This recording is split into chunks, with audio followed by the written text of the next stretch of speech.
Mr. Alden Richards, totoo nga bang dinedma si Miss Catherine Bernardo sa ganap na ito? Ang lahat ng yan. But before that, if you haven't subscribed yet to my YouTube channel, please don't forget to like, share, and subscribe at i-hit mo na rin ang notification bell for more showbiz updates. Bago tayo, of course, magpatuloy sa ating updates for today's video, nais kong pasalamatan kayo for always watching and trusting this channel. Thank you so much sa inyong panonood.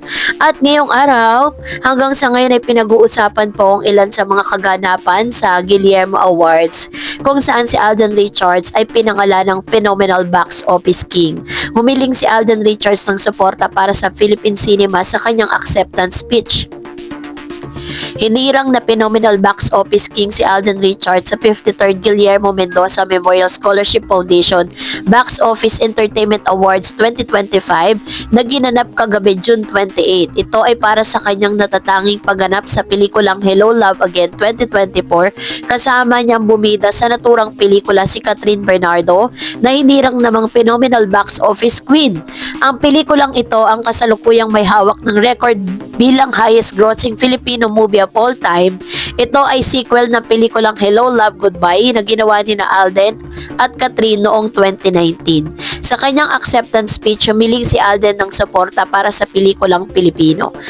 Sinabi niya, alam niyo po, ever since I was able to do the Hello Love franchise, minsan hindi pa rin po ako makapaniwala na it became part of history when it comes to the Philippine cinema. And given the opportunity to the sequel of Hello Love franchise, we're being skeptical po because of what's happening in the cinema industry. Some local films are very much struggling even up to this point. Naniniwala po kasi ako na for the Philippine cinema to poster, we really need help from everyone. The government, the producers, the actors, and we have to have common goals po para maiangat natin ang Philippine cinema again. So with this recognition tonight, I hope hindi po mapagod ang producer, ang mga gumagawa po ng pelikulang Pilipino para makapag-produce ng mga kalidad na proyekto para sa mga manonood na nating Pilipino here and abroad. So yan po yung ilan sa mga laman no ng kanya pong speech sa nasabi pong dito sa acceptance po ng kanyang award. Pero ito nga no, dahil iniintriga ngayon si Alden Richards dahil tila baga hindi daw di umano or dinedma ni Mr. Alden Richards si Catherine Bernardo sa kanyang acceptance speech. So yun po yung usap-usapan ngayon. Tuloy nagkakaroon po ng parang interpretation ang maraming mga netizen na tila bagay ito'y confirmation na may hidwaan di umano itong si Catherine at si Alden. Ayon sa Pep Troika, isa na naman balitang pinag-uusapan sinasabing tensyon sa pagitan ni na Catherine Bernardo at Alden Richards kay Catherine, hindi ito nakadalo sa Guillermo Mendoza Memorial Foundation or GMMF Awards kung saan siya ay awardee. Habang si Alden naman na awardee rin sa parehong gabi ay hindi man lang nabanggit si Catherine sa kanyang acceptance speech. Madaling mahango rito ang haka-haka sa fan market. May hidwaan, may tensyon, o baka binasa ng exhibit crowd, tauhan ng Pep Troika bilang celebrity public spotters ay mabilis bumuo ng tanong, may hidwaan nga ba talaga si Catherine at si Alden? So, sa konteksto po nito, dating suitors at mga collaboration, ginamit ng Pep ang narrative tungkol sa mga dater ni Catherine, kabilang sina Alden Richards, bilang bahagi ng what if na dating dating chemistry mula sa alaala ng fans tungkol sa Catden. Kay Catherine, Daniel Padilla at Kat Alden, Catherine Alden Richards pairing. Madaling tumalon ang perpektong template ng Kota Kenter, mga OTP, mga high expectation ng fans sa may love team. At of course, meron ding mga media coverage of fan speculation with regards to that. Patok ang spekulasyon ng pagitan ng dalawa dahil sa iba't ibang episode dati nang na-feature mga kwento tungkol sa kanila, umiikot sa idea na may possibility silang mag-crossover. Pero sa ganitong pagbibigay diin media, isang miss event o hindi nabanggit na pangalan agad ang nagaganap ang fan flick, social media frenzy, impression and cold shoulder. So hindi pagbanggit nga nitong si Mr. Alden Richards sa pangalan ni Catherine ay ang dami na pong naglabas sa mga issue, samantalang may mga kadahilanan kung bakit wala dun si Miss Catherine. Una, Hindi siya dumalo dahil marami po siyang mga possible na reason. Una, sa katotohanan si Catherine ay hindi nakarating sa GMMF Awards dahil meron po siyang tinatawag na busy schedule, conflict ng commitments, film endorsement, taping, personal reason. Hindi ito automatic na tanda agad ng kanilang hidwaan. Si Alden awarding nga pero hindi nabanggit na Catherine. Yan ang mga kumakalat ngayon. Sa anumang acceptance speech, maikli lang ang oras at may priority ng production team at artwork, showbiz collaborators, managers or network. Hindi ba pwedeng hindi nabanggit dahil technical production, oversight or script? Hindi rin natin sigurado hibang ba ang speech or scripted. Hindi automatic knee-jerk na sign of cold vibes. Hindi naman porkit na hindi nabanggit si Miss Catherine ay parang dinedma na, 'di ba? Sinabi nga po dito sa isang awards night kasi, meron po tayong tinatawag na oras at may mga nakahanda na pong speech yan.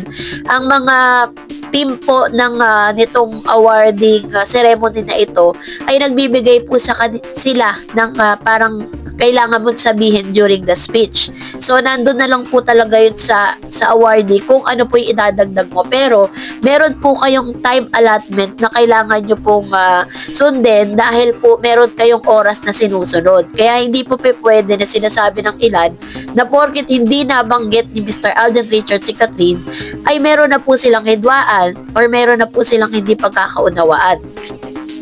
Hindi rin natin sigurado na ito pong mga ibang showbiz outfits kasi powderize. Ang maliit pang pangyayari is pinapabig nila, pinapalaki nila. Yung psychological effect kapag may drama, kahit newly minted or ano pa mang mga bagay. So, yan po yung ilan sa mga pwedeng mga rason. Kaya hindi natin pwedeng mag-jump into conclusion na parang may hidwaan yung dalawa dahil di lang sila nabanggit.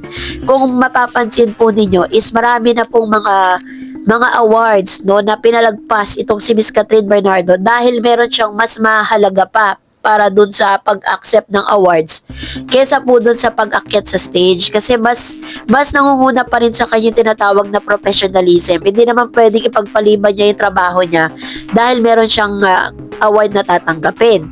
Yun po ay pagiging unprofessional, diba? Kaya naman kahit po gustong-gusto ni Catherine Bernardo na pumunta sa awards night na yun, inuna niya pa rin yung trabaho because of being professional. So, dapat po maintindihan po ng mga fans yun. At dahil dyan, narito naman ang ilan sa mga comments and reaction po ninyo patungkol naman sa ating latest updates. Magre-react tayo sa ilan sa mga comments ninyo sa comment section. So, unahin po natin ang komento mula po sa isang viewer po natin na si Glorioso. Sabi niya, totoo sila Daniel at Catherine yon pero luma na, pero hindi sila naghiwalay dyan. Kaya tigilan nyo na ang Kat din. Huwag panggulo ang mga kampo ni Daniel. Huli na kayo dahil mas gusto ni Kat si Alden kesa kay Daniel. Kasi subok na, kaya huwag mga pasaway. Ayan. So, ito yung kanyang opinion with regards to this, Actually po, luma na talaga yung mga photos na naglalabasan ngayon sa social media. Kaya nga po, may fact checker tayo. Finact check natin yung mga ganong klase ng news para at least, diba, hindi tayo masyadong aasa. Baka mamaya iba talaga yung gusto ni Catherine. Sabi po ni Miss Dimang, hindi kayo fans ng Katniel pag hindi niya alam ang drawing ni Kat. Yung mga picture yan, wala namang edit, nagpapatawa ka lang. Mahal pa ni DJ si Kat, lalo na si DJ. Kaya ginawa niya, solo era. Sinabi ni Kat, solo era siya ngayon. Pwede ba? Tigilan niyo si Kat at DJ. Wala namang kayong magawa kung mahal nilang isa't isa. Diba sinabi ni Tita Carla, mahirap malimutan ang nakaraan. Kung mapanood niyo yan, panoorin niyo. Malaki ang pasasalamat ni Tita Carla sa family ni Kat, pati si Kat. Tumigil na kayo. Walang katotohanan ang mayor niyo, pati si Alden. Trabaho lang sila, walang personalan. Okay? So, okay po. Kung yan po ang inyong opinion, ay wala tayong magagawa. At may kanya-kanya naman tayong opinion patungkol dyan. At syempre, at the end of the day, si Catherine Bernardo pa rin po ang makapagde-decide at makapagsasabi kung sino ba talaga ang talagang nananalo sa puso niya. 'Di ba? We are not in the position and we don't have any rights to decide for Catherine. Kasi buhay niya yan eh. Sarili niyang buhay yan at siya rin ang nakakaalam kung kanino siya liligaya. No? Hindi naman natin mabibigay yung kaligayahan niya eh. Ang pwede lang talaga natin gawin ay supportahan si Catherine, si Alden at si Daniel Padilla sa kung ano man yung tatahakin nila. Diba? Sabi ni Miss Lucy, Daniel Padilla deserve a solo career. Ang babae dahil lang tatanda, better no love team para lalong sisikat si Daniel. And sabi ni Miss Conchita, naku AI yan, tro. Ayun, so ito yung kanyang opinion with regards to this, ano. So, meron din naman po mga fans si Daniel na parang mas gugustuhin po nila na mag-solo era na lang si Daniel, diba? Kesa po may makapartner po siya na, or magkaroon po siya ng collab team. Sabi ni Miss Wilma, ako para sa akin, Miss Celebrity, di ako naniniwalang may balikang nagaganap. Fake news yan, basta ako naniniwala sa salita ni Alden na what you see is what you get. Doon lang ako naniniwala kay Alden. Miss Celebrity, basta ako cut then forever. Love you both, cut din. Ayan. Salamat po, Ma'am si Wilma Lagasca, sa inyo pong komento at sa inyo pong talagang stand, no? Patungkol dito sa mga bagay na ito. So, katulad po ng sinabi ko sa akin pong last vlog na wala naman po talagang comeback na naganap. Sabi ni Miss Josepina Jones, mga bashers, huwag kayong makialam, kayo mga fake news.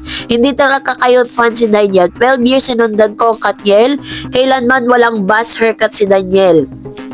Fact check, payat si Daniel noong kabataan niya.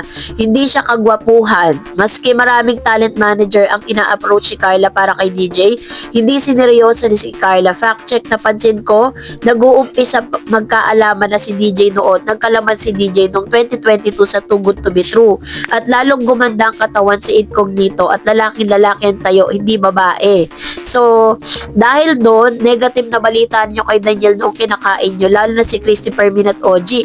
Mag-inang marites sa palaging source ng mga vloggers para mabuhay. Kaya hindi iniiwan ni Daniel ang mga fans dahil alam na out of 100 balita kay Daniel, 1% lang ang tama. Ano naman sa'yo kung magpabalikan sila? Kayo ba ang masasaktan? At bakit naman tayo nag-iisip ng masama? Magbalikan man sila o hindi?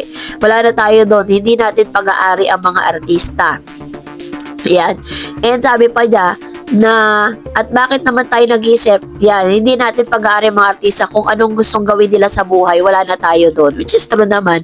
Wala naman talaga tayong karapatan na diktahan at wala tayong karapatan na mag-decide kung sino po yung gusto nilang makasama at kung sino po ang pipiliin nila. Kung magkabalikan man sila o hindi, wala na po tayo doon. So that's it for today. For more videos and updates, please don't forget to like and subscribe, and please don't forget to follow my Facebook page, Dar Eds TV. God bless everyone!